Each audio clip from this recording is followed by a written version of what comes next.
आ गई खाना खा जाता खा लो खा लो खा खा भर ढेर खा लो। तारा तन को शर्म लागता हाँ ना कहीं से काम धाम चलता विकलांग तक तो बानी तारा सुन लइका केहू के ले जा सऊदी कमाता रहे कौन बम्बई जा कमाता कौन दिल्ली कमाता कौन लखनऊ कमाता तर तन को शर्म बा हाँ कौन बाजार जार से जाकर लेके आवे नहीं बने तो खा ले लो खा लो तू खाना नहीं खात तू हमार करेजा खाता ल सब तार माई के तार चाल रन बिगड़ ले बिया तारा लाज शर्म तनको नहीं खेला कहीं कमाई कि ना कमाई आवारान खने दिन दिन भर घूमत तारा का पढ़ा लिखा हम का कहनी हाँ यही खातिर तक पढ़ल लिखल नहीं हम पढ़ल लिखल हमारे बाबू होशियार हुई हैं हाँ ओकर बाद जा कहीं कमाई उमाई 10 गो रुपये ले कहीं हमके सुख मिली सुख तो देता हमारा के खा भर ढेर घूर लो चाँप लो बाप के यह हाल बाटे गोड़ हाथ ये नहीं खे कहना से पैसा आई कहना से का होई जा जा जल्दी चाँप लो बोलाओ तो सुनो 4 गो आवारा ए मर्द जब आते तब तू हमरा के बोलत तारा डांटत तारा गरिया तारा एक एक दाना खातिर हमके जुल्म कर तारा बताओ हम काम कहाँ नहीं खोजत बाकी काम मिलत तो लेबर के मिलत तू इतना न पढ़ा दल कि हम पढ़ लिख के अब जाई लेबरई करे बताओ तू ही कहत रहा हमार बाबू पढ़ लिख के कलेक्टर बने तो इतना पढ़ल वो बरा से हम काम कैले रहती तब लेबरई करती हम कहाँ नहीं ट्राई मार ले जब पेपर दे जानी तब पेपर लिखे हो जाला और परीक्षा को वो फेले हो जाला कहीं घुस दे बोला तो हम पाछे हट जानी हम कहाँ नहीं ट्राई ले 20 जगह ट्राई मार काम मिलियो जाता कंपनी में तो जौन अनपढ़ बाड़ा सन वो हमने खटा होता बताओ हम इतना पढ़ के जाए अब लोअर ढोए जौन हम कैले ही नहीं की बचपन तू हमका झाड़ू दुआर पर झाड़ू मारे के नहीं के फल ते बार लो हम ढोए जाए मजबूरी पड़ेला सब करे पड़ेला तो हम मजबूरी जानते नहीं कि हम जानते हैं तू लंगड़ बड़ा हमरो मुसीबत बा आया बार जाई हम लोअर ढोए तो लोग का करे इतना पढ़ा उड़ा के अब लोअर ढोआ होता तो का पढ़ना करना सकल पढ़ले बड़े इतना तो हमारा आदत बा हाँ अब मैं बड़ बीमार हो जाइए हमारे दवाई के 10 गो रुपया नहीं खे रहा कहाँ से आई हाँ हम जोनी के हमारे बाबू पढ़ लिख लिए तो हमारे सुख सवारत हुई ये तो लागत भा होता हमारा सुख सवारत बा घर में चावल नहीं खे सब्जी नहीं खे तू तो घूम घाम के तो खा के फिट हो गई। बताओ हमके इतना पढ़ौले बड़ा गाँव में प्राइवेट स्कूल बा जाई पढ़ावे तो 2 से 3 हजार रुपया दिए से महीना के उससे काम चली कोई जगह नौकरी मिलियो गई बा तो घूस हमारा लगे ना रहे रुपया दे तो हम पाछे हट गए जाके देख घर में कुछ बा देख लो तू ही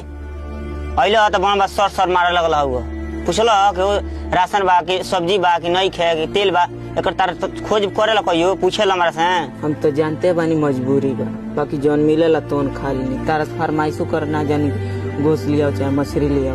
हम चुपचाप नीमक मरचा जौन मिलला तो खा लेनी हम तू बाप हो छोट पर सब हमार ख्वाहिश पूरा कर बाकी अब तारा से कहलू में हमारा शर्म लगता का करी मजबूरी बा सब देखता नहीं ना मुँहले बनता ना जियला बनता खाइलो नहीं के बनत तू जे तर कहत हमरो टेंशन बा रोजगार मिलते नहीं क्या गरीबी बा ठीक बा हम जाते ना खा अब खा लो का उठा तड़ा बैठे बड़ा तो खा लो अब ना ठीक खा लो ए हाँ हने बोलो काल चल बा बैठो ठीक बा ए बैठो का होता ये घुमाई होता पढ़ाई पूरा हो गए कहीं काम धाम होता कि ना हुआ तो खोजत नहीं भाई कोई मिलते नहीं कंपनी वंपनी में ना देखला वो ए वो जो जाता है देवे नु तो 3-4 साल के एक्सपीरियंस मांगता रहा ना तो लेबर के नौकरी देता रहा लेबर काम देता रहा एग्जाम ना दिला वो देवे जाता रही तो पेपरे लीक हो जाता है ना तो एग्जामे रद्द हो जाता है कोई मिलतो बा तो खुश घूस के डरे पाछे हट जाता है घर के हालत खराब है बा जब बुढ़ो हमरा के भेटाता ना जब मन घर है तब हमरा के बोलते ही बड़ा उनको बोलल जाई जे बा हमरा उनका कमा के देख चाहिए तो हम ही उनका बोझ बन गई बनी का करी कुछ समझ में नहीं क्या ना मुँहले बनता ना जियला बनता हम से भेटाई रंजन लो कहत रह देख ना इतना पढ़ौनी इतना पैसा लाग गई कर्जा कर के पढ़ौनी पढ़ लिख के आज बैठल बा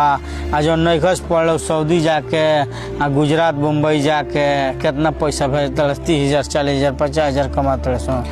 बैठल बा हमरा से कहूँ तो हम समझो ए मर्द जे पढ़ले ले बा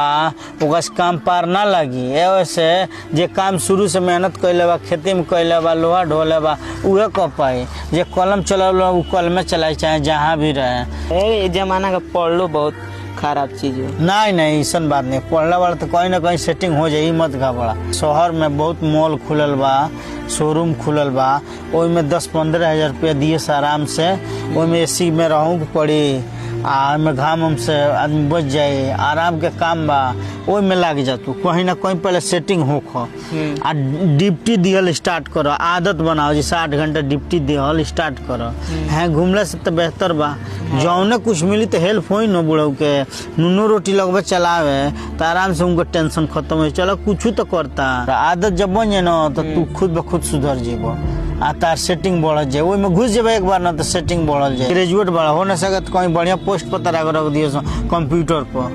कंप्यूटर चलावे ना एकदम धड़ाधड़। हाँ तो कहीं लाग जेबे मर्द। तू कह तार पढ़ल लिखल बेकार बा, बड़ा जो हो तार लोग इतना सिटी मॉल खुलता हर जगह, अपने शहर में देखो को खुल गई। हाँ ढेर खुल हैं तो कहीं जेब न तो लाग जेब, ढेर एक बार जो तो ना मिली। हो न सके आज कंप्यूटर बैठल बड़ा आ कहीं तार काम अच्छा हो, कहीं ईमानदारी अच्छा हो गया तो मैनेजर हो जेब, यही जगह बा ढेर पैसा कमाए। जरूर बाहर गए लगे जरूरत ना पड़े। अब उनकर ई लागत है जौन पढ़ होगा सऊदी से कमा के ढेर पैसा देता सो, हमारे लड़के इतना पढ़ लिख के 1 रुपया नहीं खेदे।